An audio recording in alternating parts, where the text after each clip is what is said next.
The public is better served when city departments try to make improvements rather than try nothing at all.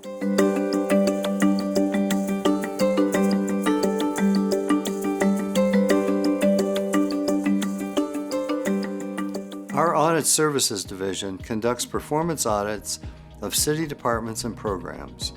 We provide recommendations which summarize areas of concern or risk. An auditee will either agree or disagree with the recommendations. Our office will follow up only on recommendations an auditee agrees with, because they are committed to addressing the concerns or risks we identified. Although we won't follow up on recommendations they disagree with, we add outstanding risks to our risk tracker to consider for future audits. The auditee will establish a target date of completion for the recommendations. We conduct a follow-up audit to verify the implementation status of the recommendations. Our team will review auditee responses and determine if the auditee's actions address the recommendation. We document evidence of the implementation or the reason the recommendation was not implemented. We'll determine if a recommendation is fully implemented, not implemented, or partially implemented. A recommendation may be partially implemented if we find the auditee's actions exceed 50% of meeting the spirit of the recommendation and addressing related risks. Let's use the Woody Creek Bakery and Cafe concessions contract audit as an example. Daniel and I were on the audit follow-up team.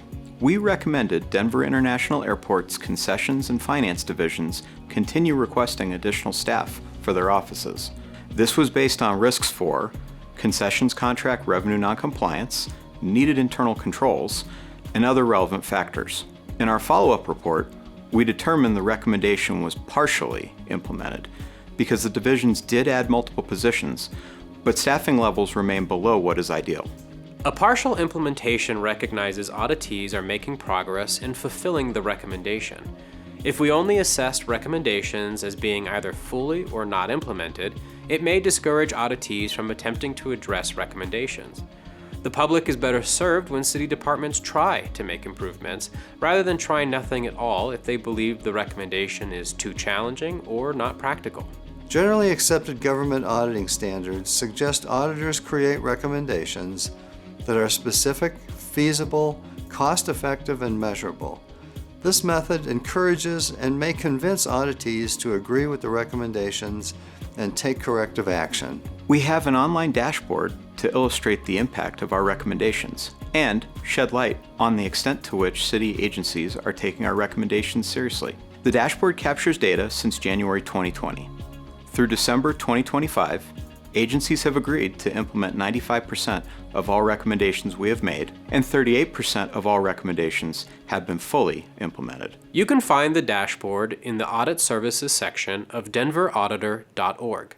You can also read all of our follow-up reports on the website. Well, that's it for this episode of Ask the Auditor. If you have a question, submit it to auditor@denvergov.org, and maybe your question will be the next question we answer on the next episode of Ask the Auditor.